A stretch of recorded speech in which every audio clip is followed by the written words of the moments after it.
record, a 3-1 win for Ten Hag. Then it puts them, take a look at the table now, considering what they were bottom after 2 games. United then 5th in the table. Arsenal remain top, 1 point clear of Manchester City. Welcome, Julien Laurent is with us as well to give us his reflections on that game. And Craig, starting, it was fun, wasn't it? It was a good game. No, it was a good game, and I didn't think Arsenal were terrible at all. They just, at times, didn't defend properly. They had the goal that went against them. I thought when they got the equaliser, I thought that's when they were going to take control of the game in the second half. They were going to go on and win it. I kind of felt that's what was going to happen. Credit United. For 20 minutes, it was really good at the start. You know, it's everything we thought it was going to be, apart from the first 2 games. It was pace, it was aggression, it was closing down. There was good movement, good patterns of play, some good passing, interchanging. I thought, oh, this is good. And then Arsenal got a foothold in the game, started to control it. So yeah, I think Arteta would feel his side play did enough to come away with something in terms of their attacking play. Okay, maybe they were a little sloppy in the final third, but I think the defending and getting caught out with those quick passes was poor. And I think we saw, and I said to you before, I think Eriksen on a free transfer was one of the smartest bits of business all summer. It was a no-brainer. If it doesn't work, he sits on the bench. Who cares? And if he's playing well, he's in the team like he is, floating around. But when you play those passes around the corner from a deeper position into Fernandes quickly, and he can play it around the corner quickly again, then defenders don't get a chance to set themselves. And that was the big thing. It was Eriksen into the midfield wide or midfield through to Rashford, and I thought that's what Arsenal struggled to combat today in periods. You can't believe that some of these players played in the Brentford game. Yeah, that's right. And credit to Erik Ten Hag. After the Brentford game, I said, I'm not sure that Ten Hag has what it takes to turn this Manchester United team around. I'm not sure that he has the presence to make some of the big decisions that Manchester United need. That's what I said. He's proven me wrong on so many levels. He's left Maguire out. That was an easier decision. Left Ronaldo out. You thought the only way you could get Ronaldo out that team is to sell him, but he's still there, and Ten Hag has stuck by his decision. And then I thought the football that we've seen Manchester United play in this game and against Liverpool, I thought the football against Southampton and Leicester was decidedly average, and that's being kind, but they got the wins.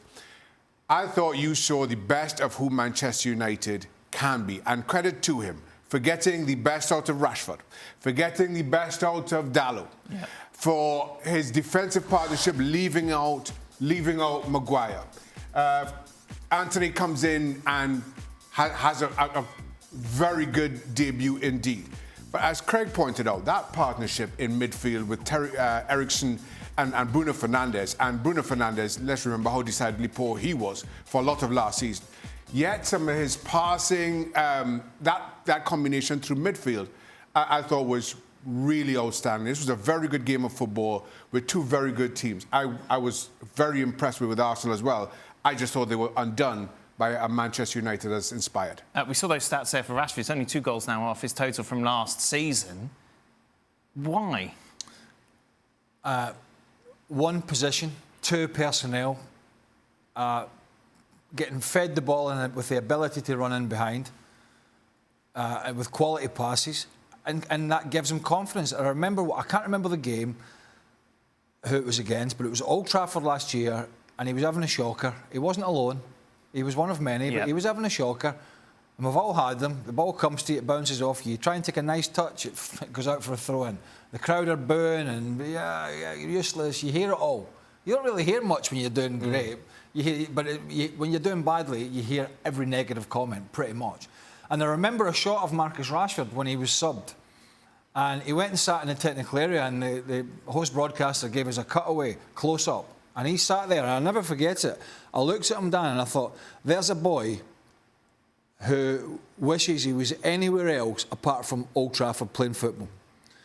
Because that weight of, it's not going my way, I'm one of the talisman here, I'm supposed to be this talented guy, I've done it before, I'm an England international, and it just wasn't happening for him. But I think change of manager, change of scenery, and as I say, change of personnel and his position now, where he can make runs. He's not stuck out in the left.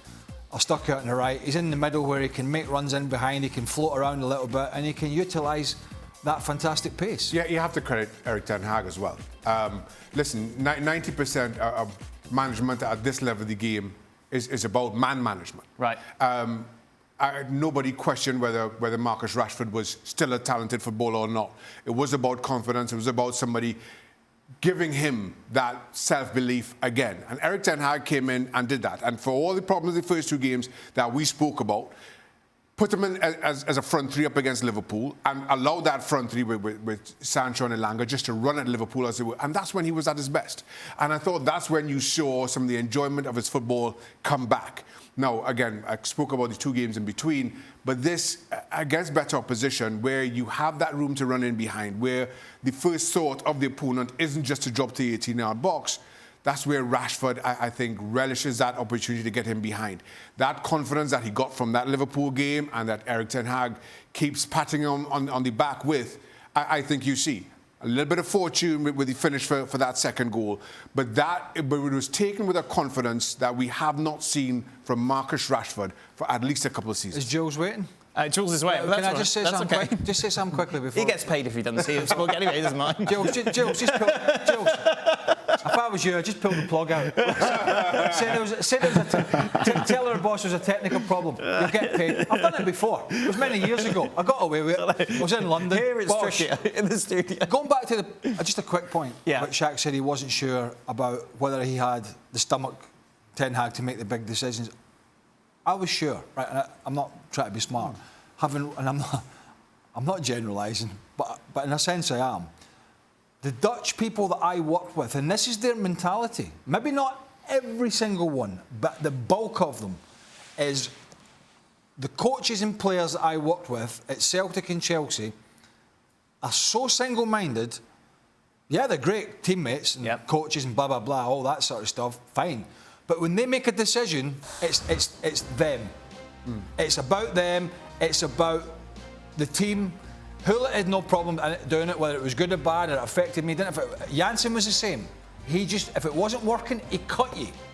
And I think for me, that's one of the big success stories in Dutch football is when it's not working for them, generally their managers are very ruthless. They will make decisions. And I don't think Ten Hag, well, I think he's already shown, but I don't think it was in doubt he was going to make decisions. And one of the big decisions he made, of course, Jules, is spending 100 million on Anthony. It's going to take a bit of time to adapt to the Premier League.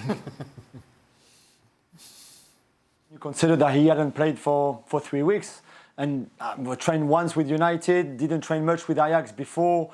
In the few days leading into the deal, for him to play an hour like we saw today, I mean, the goal, of course, outside of the goal, there's a few good touches, but you can still tell that he's very short of match fitness, that he also needs to get used to the environment, to get used to the new teammates and all of that. But already the quality, the way he took his goal, okay, you can say that it's an easy goal because he only has to beat the keeper, really. And I think Ramsdale maybe comes out very quickly and it's actually quite easy for the quality of a player like Anthony to score that goal.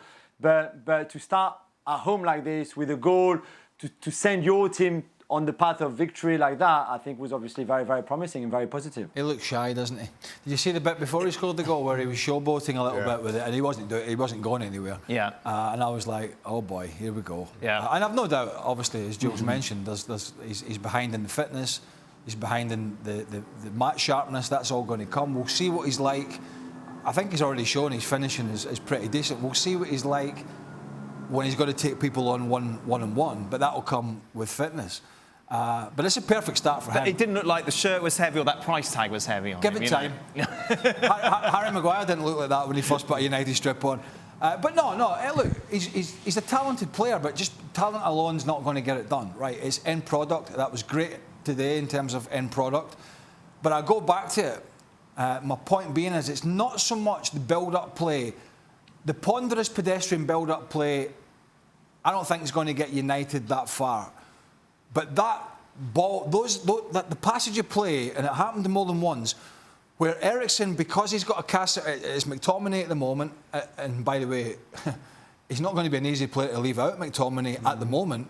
Wouldn't have said that a few weeks ago or last season. But he's not going to be easy to be left out for Casemiro because he's playing so well and he's mobile. but eventually it'll be Casemiro and one other. But the way Eriksen roams about, but it's the ability for a fullback to play the ball and for you not to take a touch and put it off to the side or go back, to whip it round the corner quickly. It's almost undefensible. It's indefensible. Was undefensible a word? No, but I was going to let it go. It is. Well, it's not like you to let it go. I was going to let it go. You're in your flow. I should have went with hard to defend. It's hard to defend from a midfield, and it's even harder to defend from a back four. Because once that happens, Rashford can just bend a run or make a run, and the defence have no time to get set. And I thought that was the difference today, the way that Eriksen and Fernandes linked up gave that front three the ability to get in behind. Back to Craig's Indefensible. Back to Craig's point that he made earlier regarding Arsenal. Is that fair to say, Jules, that they didn't play particularly badly today? No, I thought they were good at times. They had a lot of the ball, 60% of it. They had a lot of shots. They had a lot of good position in the final third. Maybe didn't always make the right choice, but I think there are some positives, and I think they will learn, or they should learn a lot from the defeat today. Both Arteta and the players. When you come back at 1-1, I'm all good with the high line defensively, there's no problem, but your counter press has to be very aggressive and very efficient. If you give Eriksen or Bruno Fernandes an extra second and your counter press is a little bit behind and you have the high line defensively, you can have the pace of Saliba or Gabriel or whoever, or Usain Bolt, whoever you want. If your counter press is not effective enough, Bruno or Eriksen will find the pass and that will kill you. And that's exactly what happened. I just thought they were a bit naive at 1-1, where they should have controlled the game and said, you know what, let's not get exposed here. Let's stay at 1-1 a little bit more. And instead, they went for the second. They pushed men forwards, and that's how they got caught. And I think that's a bit disappointing in the end. But yeah, I didn't think they played badly at all, and I think there will still be some positives. Maybe some solace for Arteta. He might look at himself and say, well, you know, Fernandes had another very good game and picked those little pockets. But maybe if we had Thomas Partey, he's a bit more disciplined. And certainly more experience than Lokonga, but he's more disciplined than Xhaka, and that's a role that he plays and plays it pretty well, just in front of that back four. And so that was a bit of a body blow. And we talked about Arsenal and that midfield position, how they were looking to strengthen it in the transfer window, and they didn't. Not that it's a disaster for them, but I think when they do get a little thin on the ground and people pick up injuries and suspensions, that is one area that could start to put a few cracks in that back four. Let's not forget it's a back four that started the season with a centre-half playing right back. Yeah. I don't think that'll last too long. It's had success up until today.